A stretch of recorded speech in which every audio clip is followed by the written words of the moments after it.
Revolutionary salutations to the people of Zimbabwe, revolutionary salutations to the suffering masses of our people, revolutionary salutations to the African continent. My name is Comrade Mnangagwa Mlambo. I'm a social and economic justice activist, a revolutionary intellectual. Today, I'm on the Tete Atete. I'm joined by none other than Comrade Cde Basopo, aka Comrade Bajimaji, a former student leader at the University of Zimbabwe. He is the one who sounded the final death knell to Robert Mugabe's dictatorship by leading a massive 15,000 student plus demonstration in November 2017. But most importantly, today we are gathered here 2 years ahead, Comrade Brother Basopo, after the events of November 2017. Welcome to the show. Thank you very much, Comrade Brother Mr. Mlambo. Revolutionary greetings, revolutionary salutations to all the comrades who are watching this video. It's an honor to be rubbing shoulders with people like Brother Mr. Mlambo. Besides being at the intellectual cutting edge, he's one man who has the brains, his faculties, they are filled with some intellectual capacities and some vigness, contemporary and historical vigness that are not only erudite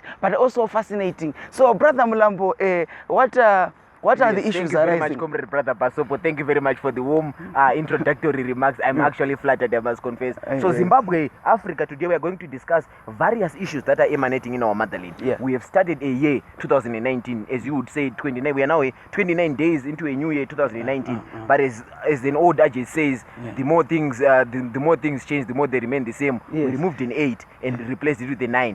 Actually, in Zimbabwe, we cannot say we are in a new year. There's nothing new because the economic crisis is the same. Absolutely. The political crisis is the same. The social crisis is the same. The crisis of social service delivery is the same. Comrade Brother Basopo and I are going to cross-pollinate ideas. This is not an interview. This is not a platform like Melting Pot where a journalist asks questions. No, this is a platform where we cross-pollinate ideas. In essence, a tete-a-tete means a one-on-one conversation. So no one is asking anyone questions, but we're just cross-pollinating ideas. One is citizens. Number two is the revolutionary intellectuals, young intellectuals. So Comrade Basopo, let's begin with the economic mess that you're witnessing in the motherland. We are seeing inflation going up. What are your comments? You are a development economist. You are a social and economic justice activist. Tell us more on the economic situation in Zimbabwe. Brother Mlambo, it's very much interesting to know and understand. Actually, everyone, it is visible to everyone that we are in an economic abyss. And one of the greatest things that are affecting the country is because of the inflation. And inflation in Zimbabwe have a very bad history with inflation. I think you still remember the events of 2008, where in July of 2008, Brother Mlambo, inflation was recording officially at 4.1 million % in July. That was Zimsted. 2 months down the line in September, Zimsted stopped recording because their computers could no longer hold the numbers. Then the World Bank now had to record inflation 8.9 billion. Later on, Professor Steve Hanke in December, also the World Bank stopped. In December, that's when we had the highest inflation rate in the world of 6.5 quintillion November decillion. That means 65 with 107 zeros ahead of him. Now we are in the same crisis, Brother Mlambo. Last year, the official inflation rate which this country is recognizing is 31%. The government is trying to run away, is trying to hide behind the finger that we have low inflation. But the same Professor Steve Hanke, international economist, is saying inflation in Zimbabwe is 186%.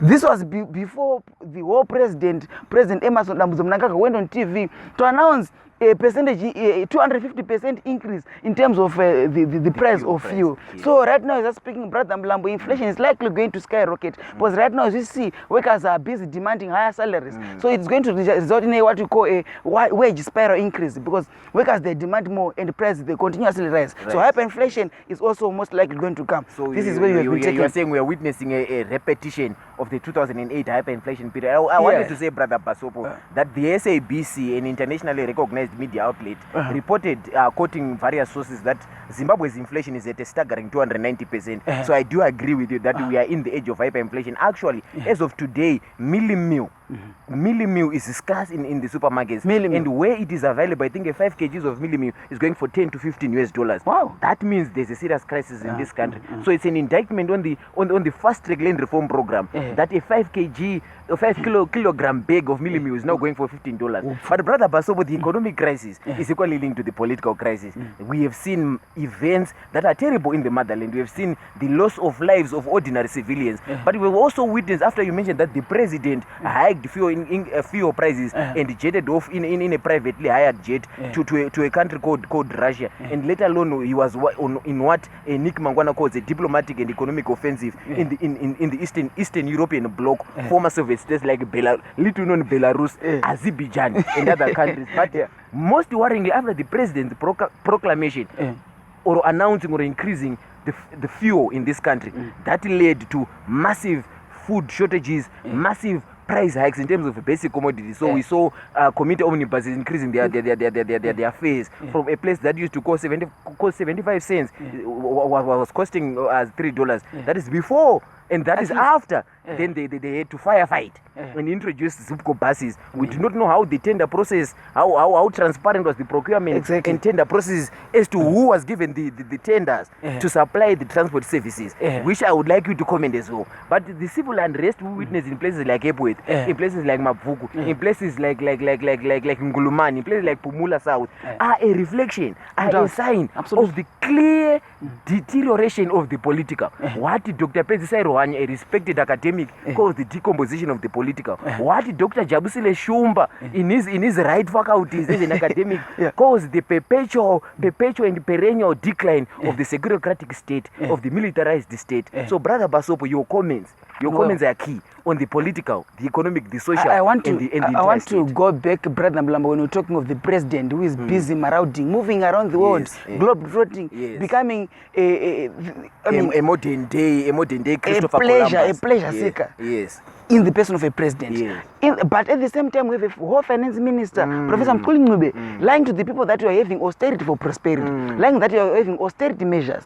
But I have always, Brother Mlambo, austerity has always been associated with the recessions, economic recessions. Yes. History is awash with different examples. ISAP. Before we talk of ISAP, there's the 1982 developing world debt crisis. There is the ISAP here in Zimbabwe also. There's the Mexican crisis, 1994, 1997, the East Asian crisis.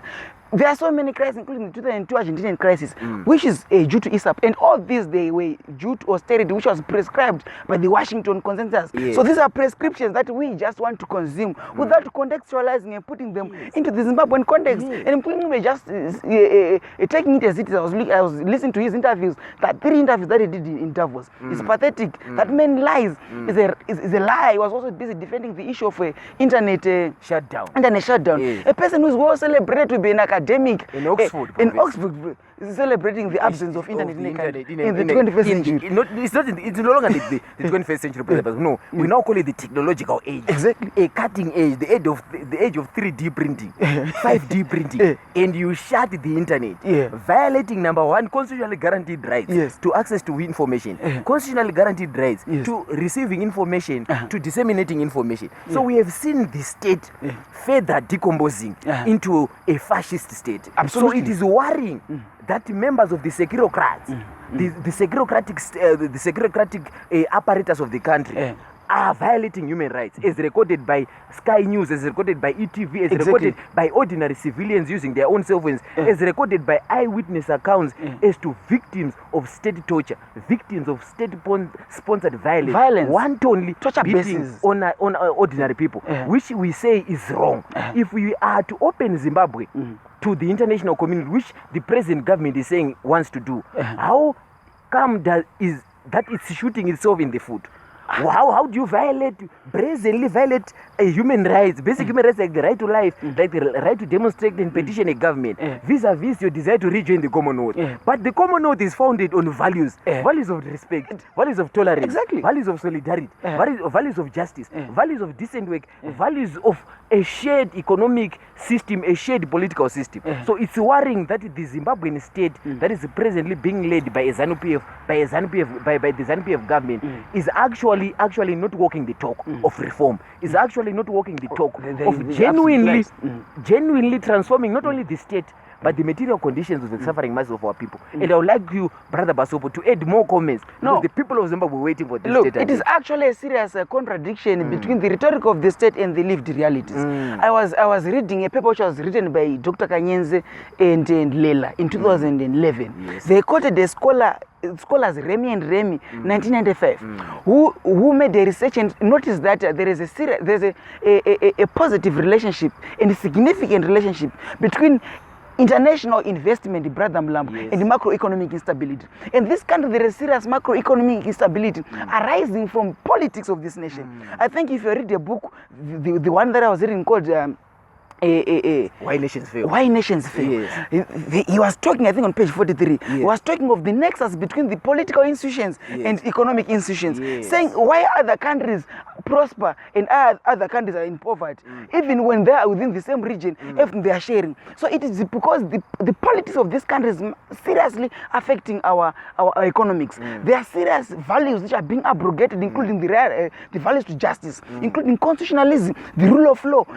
Today we saw lawyers demonstrating all over. I've never seen that happening. Where lawyers dressed their beautiful regalia. Beautiful regalia. And say it's a rule of law, not rule by law. We are talking about justice. Exactly. So brother Basopo, I like the issue. Dr. Kanyenze and Dr. Nkela. You've provoked my intellect.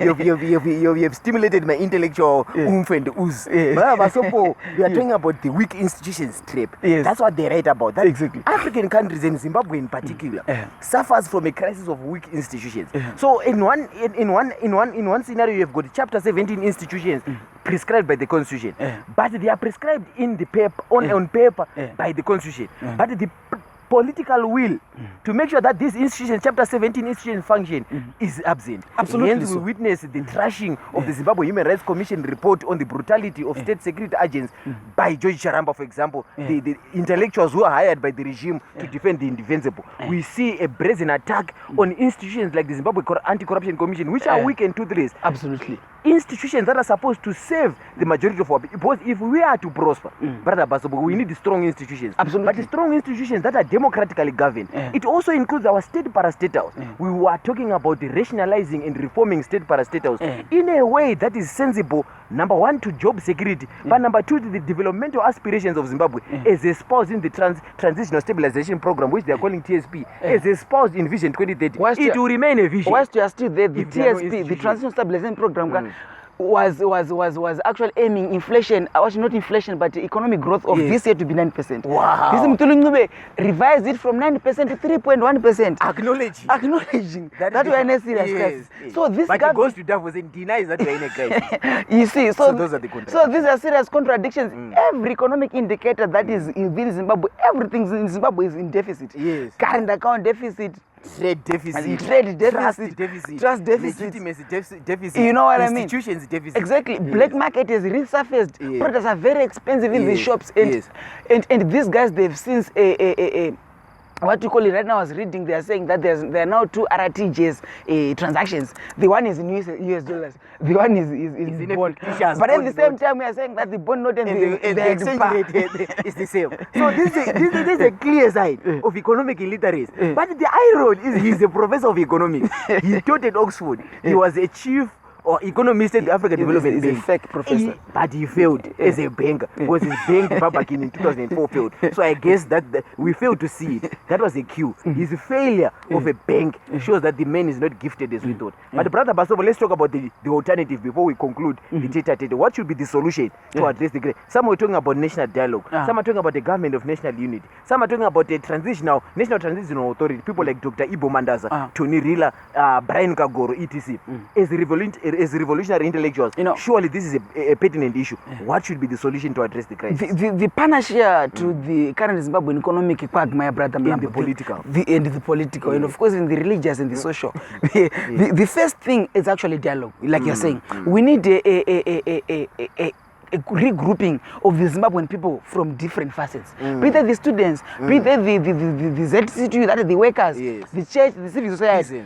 People must have a common shared national vision. People must feel that we are now running this country as a question of a concocted or concatenated or collective effort. A social contract. The politicians, someone is talking about those someone, someone is saying someone for business, someone saying it shows there's discord. There's discord, and that national discord is very, if there is no collective effort, honestly speaking, this country is never going to work. Actually, it will be demonstration after demonstration. Look, very soon the students will be opening up, and they are definitely going to start demonstrations. Because workers every day, we are talking of demonstrations. People are being killed killed, military bases, Yes. are being tortured on a daily basis. Yes. Also, there is a serious need for us to address the issue for the functionality of our institutions. Yes. There is need for us to go back to the basics. Let's talk about the rule of law, Brother Mlambo. Yes. We have a constitution which is sacrosanct, Yes. which our people voted for. I was quoted 16th, 17th of March, when 94.5% of the people who participated in that referendum voted yes. But someone has the guts to still abrogate what the constitution says. What is the supreme law of the land? Yes. Let's respect international institutions. Like Zimbabwe is a signatory, including to the Universal Declaration of Human Rights of to 1948. the exactly. But they are going against Article 3. They are killing people. Yes. It is evident. It's there in the videos. Yes. So how do you expect now even to be incorporated in the national world? Because remember, we are saying Zimbabwe is open for business. We need both international capital and domestic capital. Yes. In the international capital, no one will come invest. Where Section 72, that is the property rights, they are not protected. No sane person can come invest money in a country where we can just wake up and say, 51% it now belongs to US dollar in the bond note, or that Ponzi scheme called Eco Cash, or that fake currency called Eco Cash. You understand? The same with the United States. Thank you very much, Comrade Treasure Basopo. I think we need to end the tete-a-tete. And obviously allow the people of Zimbabwe. But if you still have comments, you can equally share your comments in brief so that we don't broaden it, because the data is very expensive. The masses of our people won't be able to view the entire video. But so one of the people who inspire me that I like is Tendai Bit. When he speaks, he can't end interview. He always says, no, I'm a lawyer, I can speak for 3 hours without ending. So you're an economist. I'm an economist. You can speak for more than 2 hours or 4 hours. Thank you very much, Comrade Treasure Basopo. Thank you very much, comrades in Zimbabwe. Revolutionary salutations to you once again. I think Comrade Treasure Basopo is given a prognosis as to the solution. But my final parting just will be Zimbabwe. The only solution are stake or stockholder conferences to borrow from Professor Jonathan Moyes' lexicon. Yes. We need to institutionalize the tripartite negotiating forum. They did it in South Africa. Why can't we did too here in Zimbabwe? So thank you very much, the people of Zimbabwe. I remain yours, Mlambo, revolutionary intellectual. I salute the suffering masses of our people who are every day toiling so that Zimbabwe will be a democracy again. I salute all the comrades who died in the democratic trenches. I say rest in power, Oliver Mutukudzi, an iconic giant, an international celebrity, an international hero. Long live your spirit. Long live the spirit of also of Morgan Richard Jangrai, the comrade from Mnangagwa village. As Comrade Brother Basopo would always say, rest in peace, Tugu. Today we are all in area. I thank you. Thank you very much, Zimbabweans. Thank you very much, all those who are listening to this video. This video is just an analysis, not by paralysis, but just an analysis of what has been transpired in the country. You can equally share your comments and contribute to this conversation. Aluta continua, Zimbabwe Faradesa, Moi comrades, Moi, Bomdia. Yes. Aluta contra ignorancia.